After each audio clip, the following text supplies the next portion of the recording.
Após a derrota para o Império Austríaco em 1849, o Reino da Sardenha, também conhecido como Piemonte-Sardenha, emergiu como o núcleo mais promissor para a causa da unificação italiana.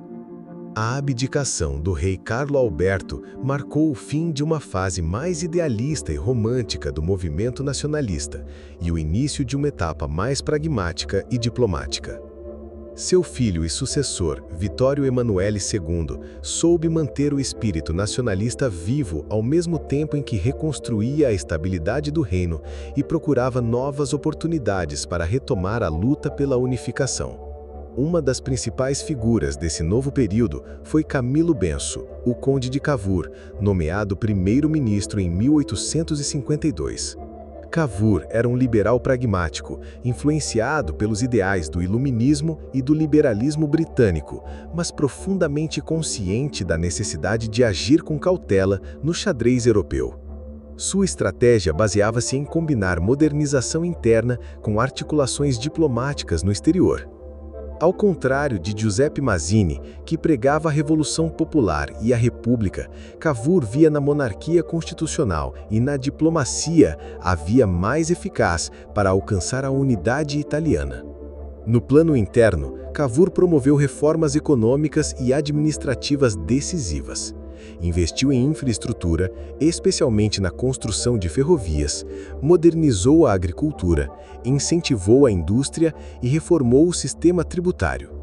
Também consolidou a liberdade de imprensa e a tolerância religiosa, tornando o reino um modelo de governança liberal em contraste com os estados vizinhos, muitos ainda dominados por regimes absolutistas ou controlados pela Igreja.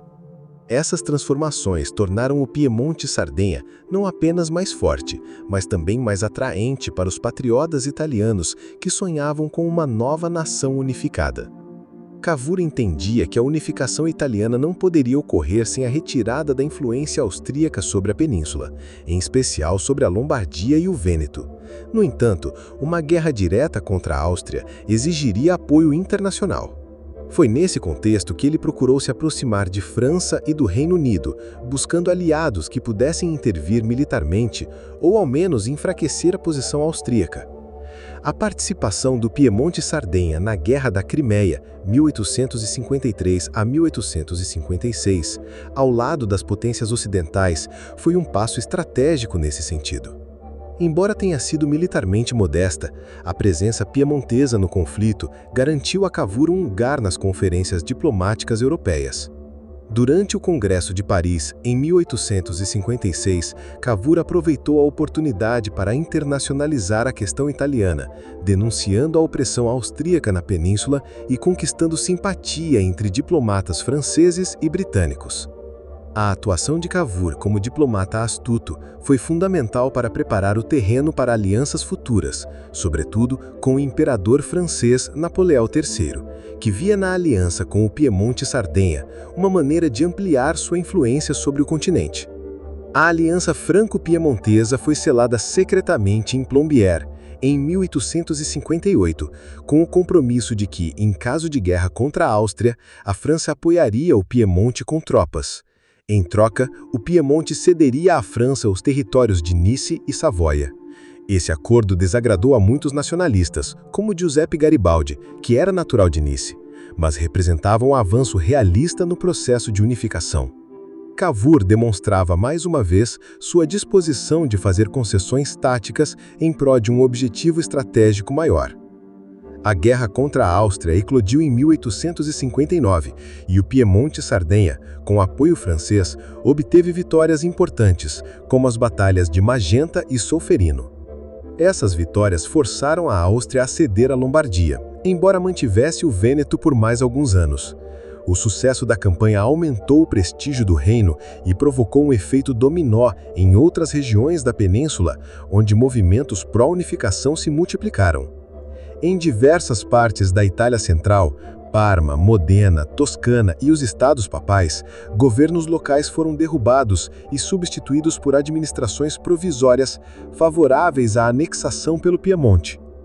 Nesse novo contexto, o Piemonte passou a ser visto como o centro aglutinador da unificação italiana. Os esforços de Cavour não se limitavam à diplomacia e à guerra. Ele também manipulava plebiscitos e incentivava revoltas locais para legitimar a expansão do território piemontês sob a bandeira do nacionalismo. As ações políticas, militares e diplomáticas tornaram o Piemonte-Sardenha não apenas mais forte, mas também mais atraente para os patriotas italianos que sonhavam com uma nova nação unificada. No entanto, nem todos os patriotas italianos estavam satisfeitos com os rumos da unificação sob liderança monárquica e diplomática. Mazzini e seus seguidores criticavam o que viam como uma unificação de cima para baixo, sem a participação ativa do povo. Já Garibaldi, embora reticente, acabaria colaborando com Cavour em momentos decisivos, como a Expedição dos 1000, em 1860. A tensão entre as correntes republicanas e monárquicas persistiria, mas não impediu o avanço do projeto unificador. Assim, o Piemonte-Sardenha, sob a firme liderança de Cavour e o carisma simbólico de Vittorio Emanuele II, passou de um reino regional para o protagonista do processo de unificação italiana. Suas reformas internas, sua política externa habilidosa e sua capacidade de aproveitar as oportunidades do cenário europeu fizeram com que se tornasse o coração político e militar da futura nação italiana. A ascensão do Piemonte-Sardenha, portanto, foi mais do que um fortalecimento de um Estado, foi o embrião de um novo país.